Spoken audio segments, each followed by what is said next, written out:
guys, it's me, Levi from Masculine Intuition Readings, and it's been a while since I've uploaded, like a long while, and there's lots of reasons for it.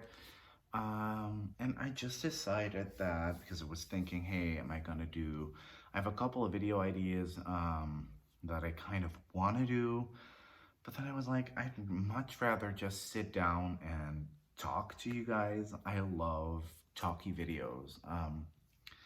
Sometimes I don't. Even when I'm watching, like, I very often enjoy longer think pieces that I can just put on and kind of listen to while I'm doing something else. And sometimes I prefer a quick flip through because I want to see what a deck looks like or what the latest hot releases are, and then I want to actively watch and I want it to be a little bit quicker.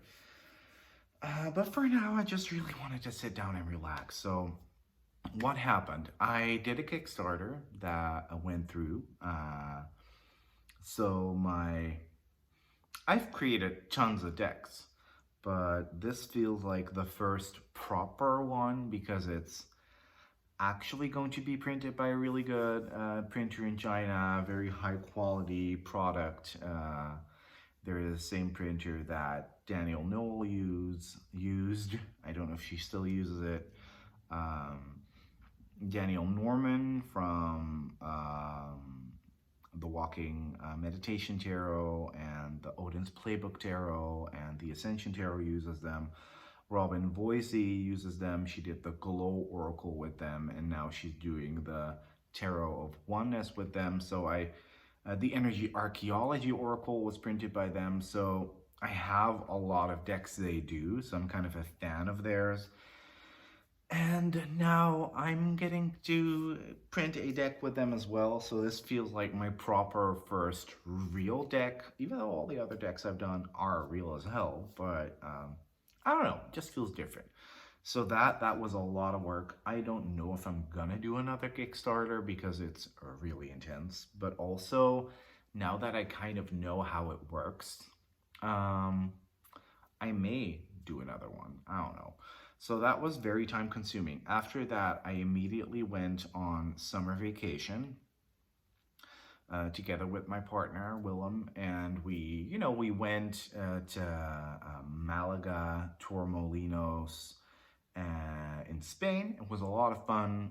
It was a bit hot. I forgot to bring my fan, and I wish I would have. It's still hot right now, actually, so I may be cracking this baby a little bit, open a little bit every now and then. But yeah, it was fun. It was a bit too hot. So Martin asked me if I could find maybe a Black Madonna statue for him there, and I did. So I can't show it right here because it's already in the post to him.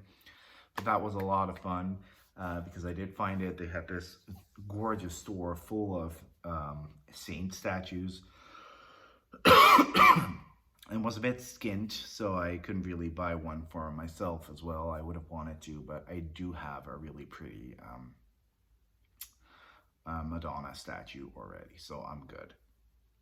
And to be quite honest, also during that vacation and during the last couple weeks, let's say the last month, I've grown kind of tarot divination tired. I have a spending problem, definitely. But I can still I can live fine. So, I have a full-time job, so I make a normal amount of money, I guess. But I do love spending my money on decks. So I'm like, shut up and take my money most of the time. But lately, I've been kind of bored with a lot of tarot decks that have been coming out. It's a lot of, more of the same stuff. As you guys may know, I'm not the biggest Rider-Waite-Smith clone fan unless it has a very strong theme that I like or that I enjoy. For example, if there's going to be, and there is going to be, hopefully it's going to go through because it's been awfully quiet on that front, a really good Rider-Waite-Smith unicorn deck to come out, I would be like, shut up and take my money. But usually the Rider-Waite-Smith clones don't really get me excited. And there just haven't been that many noteworthy releases. I'm sort of like, where are the Mary Whites of the tarot world? I've been toying with the idea of maybe getting the Lubanko tarot because it's kind of giving me those vibes as well, those Mary L tarot vibes.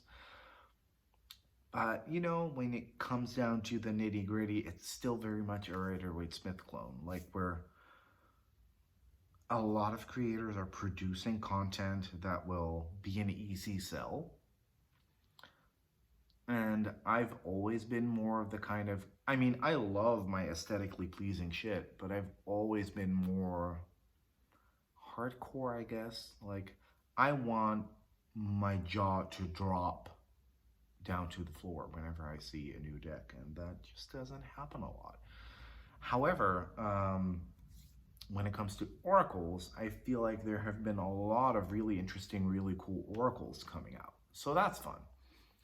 But yeah, tarot has been kind of boring to me, so I've been kind of thinking, I mean, tarot is the more credible of the two. We've had this discussion before. I feel I keep seeing more and more people posting these memes on their Instagram saying, you know, they're funny, haha, lol, but they are considered to be true because tarot is so cool. These memes that show a clip of, you know, some angelic looking lady saying, oh, you're gonna go through some struggles, but you'll be fine. And then another image of Whoopi Goldberg saying, you in danger, girl. And then, you know, that angelic looking lady will be the Oracle deck, and the Whoopi Goldberg part will be the tarot deck.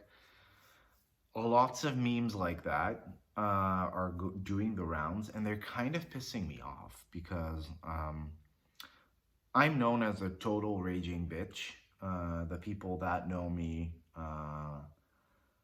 you know, I'm often considered that, you know, stupid bitch from the Netherlands that speaks his mind and that, you know, should learn how to shut up, and you're always pissing on everyone's practices. Whereas I feel like, okay, and I'm gonna keep this very short. I'm pissing on you posting that meme, even though I love Oracle decks and give great readings with Oracle decks. You posting that meme is fine because it's just a joke, lol, even though you're very serious about it. However, me genuinely showing interest in people that claim to be purely intuitive readers yet have never read a book on tarot and don't know what they're talking about is considered me pissing on someone else's practice and being a bitch. I can tell you why. It's because I'm very direct about it, and y'all are posting these memes and it's indirect, it's passive aggressive. I much more prefer aggressive rather than passive aggressive because at least you know what you're gonna get. So that's been kind of like bothering me, and you know, the inoriginality of the decks coming out mass market as well as indie is honestly baffling to me. Like, if you could do whatever the hell you wanted with a tarot deck and be completely original, I still think every tarot reader should try to make their own tarot deck. Even if you're not good at art, do collage or just have it be watercolor, I don't know, blobs of color containing the essence of what you feel that card means. It can be very simple. It could literally be a quote of text on a card, a quote or an affirmation, or, you know, a quote from a book that you feel like embodies the essence of that card. It can be anything, but I still feel like every reader should try because it really helps you grow as a reader. And it's, you know, all these little ideas I just mentioned are all more original and more interesting than 90% of the tarot decks that have come out, which is Rider-Waite-Smith, but make it dragons. Rider-Waite-Smith, but with cats. You know, I don't get different. I mean, I have tons of Rider-Waite-Smith clones and they're fun and quirky and cool. And so don't get me wrong. And there is definitely a huge market because that's what everybody wants. But that doesn't deepen my tarot practice. So I've been rambling about this enough. But honestly, the Oracle deck hate, I feel like it really has to stop. It legitimately discredits me as a reader when I'm pretty sure that I can give a reading that's 20 times better with my stupid Oracle decks than most basic tarot readers out there. I'm just gonna put it like that. And some people may call it arrogant, and maybe it is, but then again, posting quirky memes that go, haha, lol, joke, lol, haha, I'm pissing on everyone that uses Oracle cards because they suck, is just as arrogant and dumb. So before you act all cute and post your next meme about how crappy and bad Oracle card decks are, think about that. Because I will come for you. Like a couple days ago, someone posted a cute meme like that up in their stories, and I just DM'd them saying, no, don't do it. So yeah, so that's why I've been kind of quiet. I've been kind of like, I've been a little bit bored. And you know, the cool thing about the whole tarot community for me was learning a lot of new things, collecting art that's interesting and that I can also like do something with. How interesting is it? It's way more interesting to have a tarot or oracle deck, I feel, than it is to have a painting, because a painting I can hang on the wall and look at and enjoy, but a tarot deck is 78 different paintings that I can then also interact with. It's so interesting. And I want more interesting stuff to come out. I mean, you know, and sure, I will pay top dollar for an actually good Sailor Moon RWS clone that actually looks cool, or Sailor Moon deck in general. There was one on Kickstarter, but they were kind of bitchy about shipping to Europe, and I was like, meh. I would love well, like I said, a really good unicorn tarot, and I really hope that's coming out. And I don't care if it's RWS based, a clone, whatever. If it looks really cool, I will buy it. But I don't want decks that are just that, you know? Like, for example, that Llewellyn Dragon deck and that Cat deck that is already out or is coming out. Come on, like, do better, do more interesting things. I feel like that publisher is so, I mean, at least to me, is so behind the times when you see what kind of stuff Rockpool, for example, is releasing, even though they were always kind of considered the laughing stock of New Age publishing, and they're not gonna like hearing this, but it was in fact the case back when they started with their really like more crappy Oracle decks like that, those angel cards, and those are really last season and not very much in touch with what was going on in the divination world. They've skyrocketed now with all these amazing releases, whereas I feel Llewellyn is, you know, and even US Games are a little bit behind.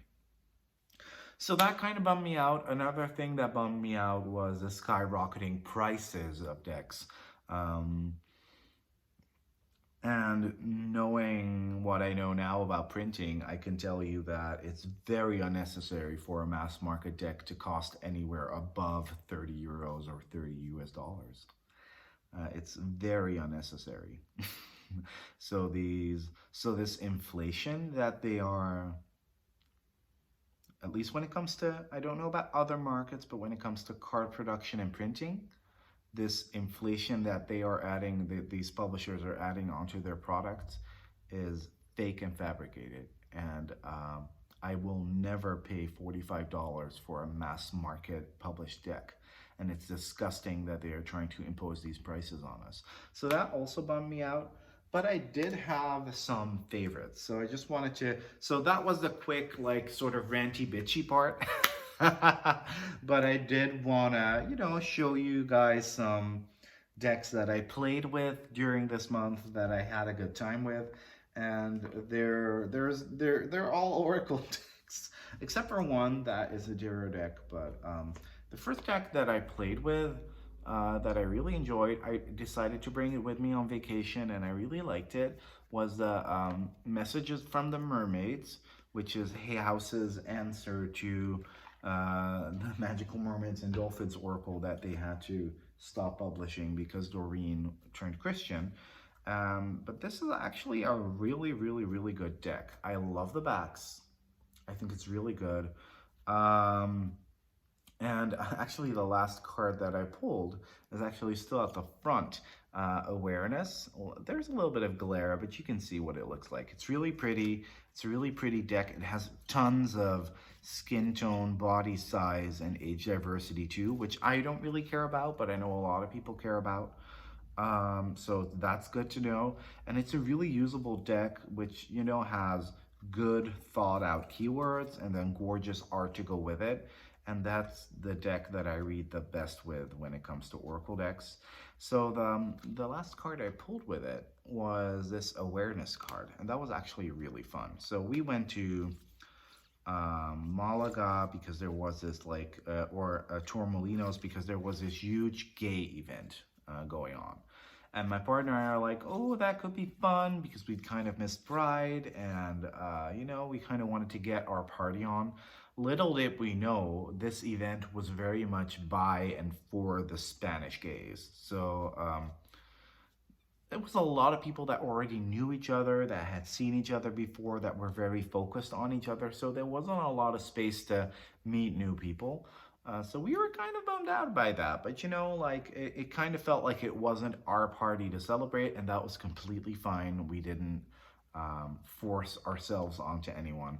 And then I had pulled this card. No, we went to the beach. One of the last days we were there, we did meet this really friendly, cool guy. He was smoking hot too. Bye Willem. No, just kidding. But he was really friendly and talkative, and he was talking to us, and he was like, let's just, you know, go out for drinks later, have a night of clubbing. They had a fabulous gay clubbing area over there with lots of clubs and bars, and it was really cool.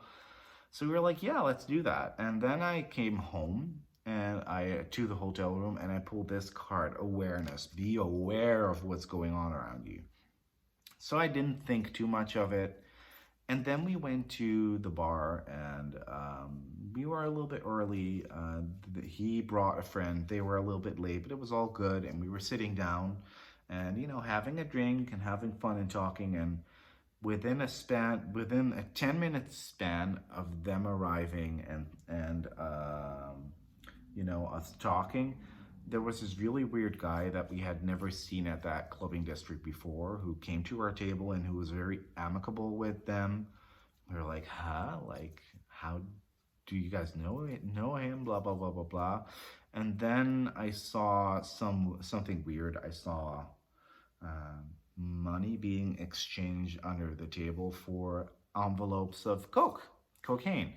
So that was the moment when I looked at my partner and we were like, okay, we're gonna go to the bathroom right now. And we just ditched. We ditched them. We were like, we're not gonna be involved with this. And later the guy texted me and was like, yeah, I just needed a little bit of cocaine to wake up. And I was like, nope, goodbye. So that was that. So that was a really fun experience I had where the deck warned me about that, that I had to be aware, and I was aware, and I was able to escape from that situation. Due to the gloss, you can't really see maybe how pretty these cards are. I'm not going to show them all, but they are really gorgeous. And there's even two, it's a very feminine deck, but there's even two hunky mermen in here, which I love. Here's the first one, which has the keyword gentleness, and I love that this is included. But my favorite is this one. There's so many good cards in this, but I'm just going to show you the guys for now, and you guys can look up a better flip through on the tubes. There's plenty out there. This one, Move Forward, which kind of has that Tridon, Ariel's Tridon feel. So I really like the deck. It's simple, it's cute, it has good art. It's nothing special, but it was definitely a favorite of mine during the vacation. So that was one. Okay. The next one that I really liked was also a deck that I use a lot during the vacation, and I have shown this before.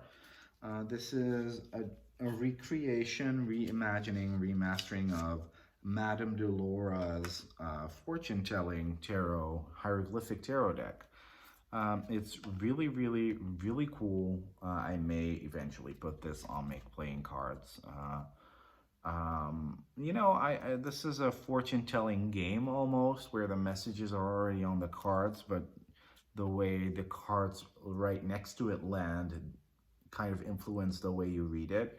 So basically, every card has sort of a major arcana tarot illustration in the middle. Funnily enough, you'd think that this is the star, but this is actually love or the lovers. But above and below the card are 4 messages, 1 message for each suit. And depending on the suits of the cards that fall right next to it, you only read the message in the row of that suit at the top. I don't know if that makes sense, but for example, if you can see cups, swords, coins, and wands. I don't know if this is gonna focus. Let's see if I can get it to focus. I can't. Well, you know, but you can see that there are 4 rows of text, and you know, like it's a really cool, neat little system, and I really enjoyed remastering the art. It was a lot of work, but I think it looks really cool, really retro, really vintage, yet it pops a bit more than the original art files. So yeah, and I translated it all from French to English, so it's usable for anyone. So I love this moon card. I think it's so cool. Like honestly, I would have this illustration on a t-shirt. But I played with that a lot, also because it 22 times 8 messages is a lot, and it's very easy to bring with me. It's kind of a, you know, the cards are normal tarot size, but because there are only 22 cards, it's a very thin little packet that I can just pop in this bag and put in my bag, and I really enjoyed it. Another one that I really enjoyed and that I'm enjoying more and more and more is Hummingbird Wisdom by Ellen Valderas and Jasmine Westwood. It is a very, like, a regular looking, standard looking Oracle deck. But for some reason, the art just really, once again, the glare, it's very glossy. Sorry guys, but I actually like glossy cardstock. The art is just really stunning. I have a video of this on my channel, so which doesn't have any glare. So if you want to watch a full flip through, you can watch that. But I've just had a really fun time sitting with these affirmations, because these affirmations that were written are actually affirmations that kind of make you think, which I do like a lot. This is my favorite card in the whole deck, which is actually also the darkest card in the whole deck. Rest your weary wings and replenish your energy for the flight ahead. I really liked working with this deck, even though some of the hummingbird illustrations do look a bit CGI early 2000s aesthetic, which is a mood, but I love it a lot. And also what I think is really cool, every time I've posted with this deck on my Instagram, both the creators have been like super responsive and engaging and reposting, and I haven't experienced that in a while. Like, a lot of creators like don't even acknowledge when you use their deck, probably because they're busy and because they have lives, which is completely fine. But I absolutely loved love how engaging they are with their you know, customers. I love this one as well, with the little choo-choo around the hummingbird. It's just, Is it the best deck ever? No. Is it the prettiest deck ever? No. Is it the most usable deck ever? No. I feel, and that's not the artist or the writer's fault. I honestly feel like Schiffer Red Feather have great content in their hands sometimes, but they don't always know how to present it. I think this box is already a major step forward. I'm so glad that they quit doing these big boxes that you had to fold open with the ribbons. This is a lot handier, but you know, like there's a lot of weird stuff even with the box. For example, the word Oracle is randomly printed on the side here. It is centered, but I would have put it a little bit lower, like more in the middle. From a graphic design perspective, you know, all kinds of weird stuff like that happens a lot with them, but I feel like this deck is really special, and I love the affirmations in it. They really do a lot for me. More stuff that I got, that's not necessarily cards, but that I do love is this little, I don't know how well I can show it to you. I can't. But I got this really, you can see it a little bit like this really neat selenite tray, which is star-shaped, as you can see. And I filled it with rose quartz chips. And then I put this gorgeous green moonstone in the center. And I put this on my altar, and it's kind of my self-love tray that I can just put wherever I want. And I'm already spilling rose quartz chips everywhere because I never should have lifted it, but and never should have showed it to you the way that I did. But I do really love it. Where the hell is that piece of rose quartz now? Well, I'll find it later, whatever.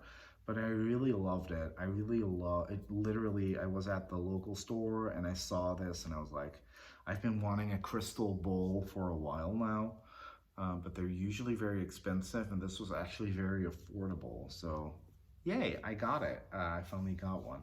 And then another thing that I really like that I got, which sits next to it on my like workspace altar, is this gorgeous chocolate chip peppermint unicorn. I love these unicorns. They're from a company called Schleich, which is a toy company which produces really affordable yet really high quality animal figurines, but also they have this Bayala line with loads of fantasy figurines. So I loved that. And then I also got some other cool stuff, but I'm not gonna show that too long because I kind of want to keep that for myself. But a while back, I found this gorgeous flip through online of a really dumb looking yet stunningly camp angel oracle by Richard Webster, and I got it. Actually, the Dutch tarot wholesaler had a copy of it right here. Now, obviously, this is in one of those older Llewellyn boxes, and the guidebook is already destroyed, so that's fine. So I'm definitely going to have to get rid of the box, because what's in this box is this book and this pack of cards. It could have been in a smaller box, but obviously Llewellyn wants those big presentation boxes, so they stand out more on the shelf. That typical American, the bigger the better baby feel. They should stop doing that because it's annoying as hell. I much rather would have had a box the size of the guidebook, because the guidebook is actually really neat and chunky, and I'm kind of bummed out that there's already like a crease in the cover because of me opening the box once. It's a really fun guidebook, and then it has these angel cards that aren't the most usable, but they're fun because it's basically the Chippendales on angel cards. So let me show you the worst ones because they're so fucking funny. It's really difficult to get this deck now because, but they still have one left. So, I mean, this is hysterical. All these beefcakey looking angels. Also, hello, beefcake angel daddy. So yeah, but the funniest one was this like legit Chippendale looking angel that completely sold me on the deck. Like, I'm 100% sure this guy was literally in the Chippendales. Look at him. Just look at him. So the guidebook, actually, I started reading and then I was like, no, I'm gonna film a video first. But what I've read so far was a lot of fun. I'm just gonna have to find a way to store this differently because honestly, the way Llewellyn package their decks, especially their older ones, is just, I don't know, it's just disgusting. So dumb. Like, and also, Oracle decks really aren't Llewellyn's forte. They're not that good at it. Tarot decks, I mean, a lot of people love them. The last Llewellyn deck that came out that I truly, legitimately was kind of wowed by but don't love is that Maggie Stiefvater or Melissa Sonova deck. That kind of wowed me, but actually, like, deck that actually wowed me was the Shadowscapes, and everything after that, blah, not that impressed. And then another one that I'm going to read that Angel book first, but another one that I've been wanting for the longest time, that I've been waiting for, and I decided to treat myself, is the Ocean Dreams Oracle by Daniel Noel, because I just love it. And I've taken the plastic off, but you can still see, look, this chunky guidebook. But the plastic band is still on the cards, as you can see. So I'm not gonna, I know you all probably gonna think, oh, he's gonna unbox this now. No, I'm gonna unbox this all by myself because I wanna spend some quality time with myself today. So that was it, kind of, but literally the last month or two, these two decks are the only decks I got. Normally, like, I buy a lot more. I'm probably their favorite client, but I just wasn't that impressed. So yeah, I'm gonna delve into that Angel book, have some fun with it, and then I'm gonna flick through that Ocean Dreams Oracle all by myself. And thank you guys for watching. Bye-bye.